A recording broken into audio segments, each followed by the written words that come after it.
നടൻ പൃഥ്വിരാജ് സ്കോർ ചെയ്യുകയാണ്. അദ്ദേഹത്തിൻ്റെ നയതന്ത്രപരമായ ഇടപെടൽ വളരെ ശ്രദ്ധേയമാണ് ഈ അവസരത്തിൽ. കാരണം വെള്ളിത്തിര ആകെ കത്തിച്ചാമ്പലാകുന്ന തരത്തിലാണ് സ്ത്രീശാപങ്ങൾ വന്നുകൊണ്ടിരിക്കുന്നത്. ഒന്നിനു പുറകെ ഒന്നൊന്നായി ശരവർഷം പോലെ സ്ത്രീകൾ ഇങ്ങനെ ആരോപണങ്ങളുമായി രംഗത്ത് വരുന്നു. വലിയ വൃക്ഷങ്ങൾ, അതായത് വൻമരങ്ങൾ കടപുഴകി വീഴുന്ന അവസ്ഥ. നടൻ സിദ്ദിഖ്, നടൻ ബാബുരാജ്, ഇടവേള ബാബു, അതുപോലെ തന്നെ മണിയൻപിള്ള രാജു, അങ്ങനെ തുടങ്ങി കുറേ ആളുകളുടെ പേരാണ് ഇപ്പോൾ പുറത്തു വന്നിരിക്കുന്നത്. ഇനിയും ആളുകൾ ഇങ്ങനെ വെളിപ്പെടുത്തലുകൾ നടത്തിക്കൊണ്ടിരിക്കുകയാണ്. ഹേമ കമ്മിറ്റി റിപ്പോർട്ട് പഠിച്ച് വെച്ച ആ റിപ്പോർട്ട്, അതായത് പഠനം നടത്തിയ ശേഷം സർക്കാരിന് സമർപ്പിച്ച ആ റിപ്പോർട്ട് 4.5 വർഷത്തോളം, ഏകദേശം 5 വർഷത്തോളം അത് പുറം ലോകം കണ്ടിരുന്നില്ല. ഇപ്പോഴത് പുറത്തു വന്നു. അതും എഡിറ്റഡ് വേർഷനാണ് പുറത്തു വന്നിട്ടുള്ളത്. അതിന് പിന്നാലെയാണ് ആരോപണ ശരങ്ങളുമായി സ്ത്രീകൾ രംഗത്തേക്ക് വന്നത്. കാരണം സിനിമാ മേഖലയിൽ സ്ത്രീകൾ ഒരുപാട് ദുരനുഭവങ്ങളിലൂടെയാണ് കടന്നു പോകുന്നതെന്ന് ഓരോ ആളുകളുടെയും അനുഭവം സാക്ഷ്യപ്പെടുത്തുന്നു.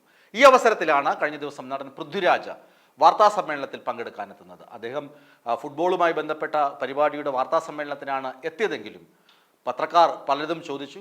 അദ്ദേഹം പറഞ്ഞു, ഒന്നാമത്തെ കാര്യം തന്നെ അമ്മ എന്ന സംഘടനയ്ക്ക് വീഴ്ച പറ്റി, പരാതി പരിഹരിക്കുന്നതിൽ, പ്രശ്നങ്ങൾ പരിഹരിക്കുന്നതിൽ വീഴ്ച പറ്റിയെന്ന് തുറന്നടിച്ചു. വിലക്ക് നേരിട്ട ആദ്യത്തെ നടന്മാരിൽ ഒരാൾ താനാണെന്ന് അദ്ദേഹം പറഞ്ഞു. നമുക്കറിയാം, വിനയൻ്റെ സിനിമകളിൽ അഭിനയിക്കുന്ന സമയം, അതുപോലെ തന്നെ തിലകനെതിരെ അമ്മ നടപടിയെടുത്തപ്പോഴൊക്കെ അന്ന് പൃഥ്വിരാജ് ഇപ്പോഴും ചെറുപ്പമാണ്, അന്ന് വളരെ ചെറുപ്പമാണ്. ആ സമയത്ത് മുതൽ തന്നെ പൃഥ്വിരാജിന് നിലപാടുകൾ ശക്തമാണ്. പൃഥ്വിരാജ് തുറന്നു പറയുന്നു, തൻ്റെ സിനിമാ ലൊക്കേഷനിൽ ആഭ്യന്തര പരാതി പരിഹാര സെല്ല് ഉണ്ട് എന്ന് വെച്ച് താൻ ഇതിലൊന്നും ഇല്ല, അല്ലെങ്കിൽ ഈ പ്രശ്നത്തിലൊന്നും താൻ ഇല്ല എന്ന് പറഞ്ഞാൽ മാറി നിൽക്കാൻ കഴിയുകയില്ല. തൊഴിൽ ആർക്കും നിഷേധിക്കാൻ പറ്റില്ല, അല്ലെങ്കിൽ നിരോധനം ഏർപ്പെടുത്താൻ പറ്റില്ല, ബഹിഷ്കരിക്കാൻ പറ്റില്ല. തൊഴിൽ ചെയ്യാനുള്ള അവകാശം എല്ലാവർക്കുമുണ്ട്, അത് പാലിക്കപ്പെടണം. ആ അവകാശത്തെ നിഷേധിക്കാൻ ആർക്കും അധികാരമില്ല എന്ന് തുറന്നടിച്ചിരിക്കുകയാണ് പൃഥ്വിരാജ്. ഒരുപക്ഷെ പൃഥ്വിരാജ് നമ്മുടെ ഇക്കണ്ട രാഷ്ട്രീയ നേതാക്കളുടെ കൂട്ടത്തിൽ ശശി തരൂരിനൊക്കെ പോലെ നയതന്ത്രപരമായി കാര്യങ്ങൾ കൈകാര്യം ചെയ്യുന്ന വ്യക്തിത്വത്തിന് ഉടമയാണ്.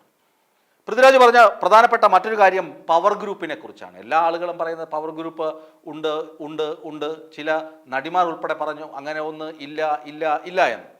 പൃഥ്വിരാജ് പറയുന്നു, ചിലർ ഇല്ല എന്ന് പറഞ്ഞതുകൊണ്ട് മാത്രം, അല്ലെങ്കിൽ തനിക്ക് അത്തരത്തിൽ പീഡനങ്ങൾ സഹിക്കേണ്ടി വന്നില്ല എന്നതുകൊണ്ട് മാത്രം ഇത്തരത്തിൽ ഗ്രൂപ്പ് ഇല്ല എന്ന് പറയാൻ കഴിയില്ല. അത് തെറ്റാണ്.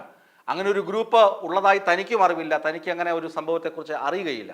എങ്കിലും അങ്ങനെ ഒന്ന് ഉണ്ടാകാനുള്ള സാധ്യതയുണ്ട്. അങ്ങനെ ഒന്നുണ്ടെങ്കിൽ അത് പാടില്ല, പവർ ഗ്രൂപ്പ് പാടില്ല എന്ന് അദ്ദേഹം തറപ്പിച്ചു പറയുന്നു. വളരെ ശക്തമാണ് ആ നിലപാട്. അതുപോലെ തന്നെ ഇരകളുടെ പേരുകളാണ് സംരക്ഷിക്കപ്പെടേണ്ടത്. ഇരകളും അതിജീവിതകളുമാണ് മൊഴി നൽകിയിട്ടുള്ളത്. അവരുടെ പേരുകൾ സംരക്ഷിക്കപ്പെടണം, അവരുടെ പേരുകൾ പുറത്തു പോകാൻ പാടില്ല. എന്നാൽ ആരോപണ വിധേയരായ വേട്ടക്കാരുടെ പേര് പുറത്തുവിടുന്നതിൽ ആർക്കും തർക്കമുണ്ടാകില്ല. അത് തീരുമാനിക്കേണ്ടത് സർക്കാരിൻ്റെ ഉത്തരവാദിത്തമാണ്. ആരുടെയൊക്കെ പേര് കൊടുക്കണം. താൻ അധികാര സ്ഥാനത്തൊന്നും ഉള്ള ആളല്ല, അതുകൊണ്ട് അതിലും അങ്ങനെ ഒരു വിടൂ, അല്ലെങ്കിൽ ഇപ്പം തന്നെ വിട്ടുകളയാൻ പേരുകൾ എന്ന തരത്തിലേക്ക് പറയാൻ അദ്ദേഹം മടിച്ചു.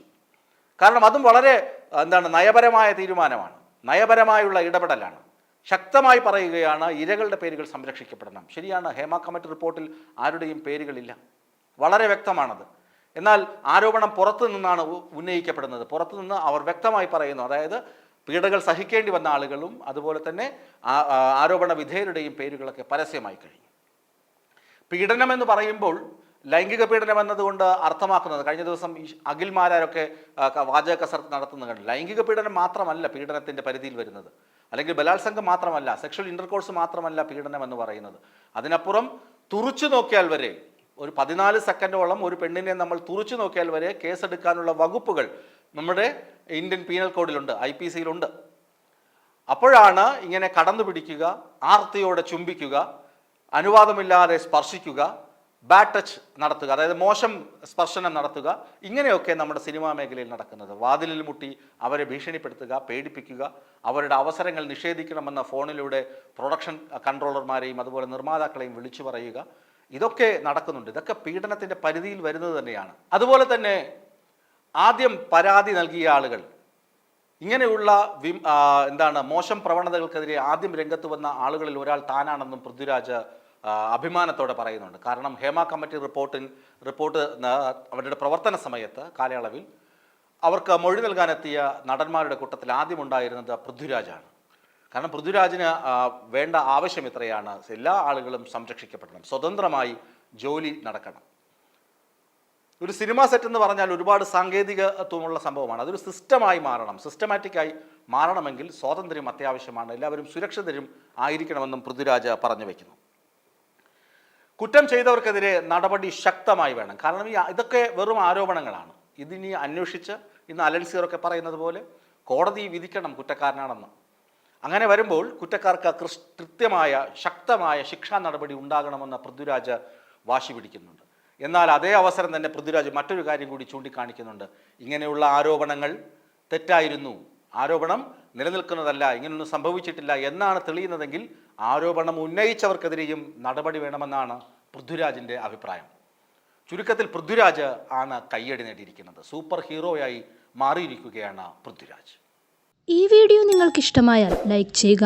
കൂടുതൽ വീഡിയോകൾക്കായി യോഗനാഥം ന്യൂസ് ചാനൽ സബ്സ്ക്രൈബ് ചെയ്യുക.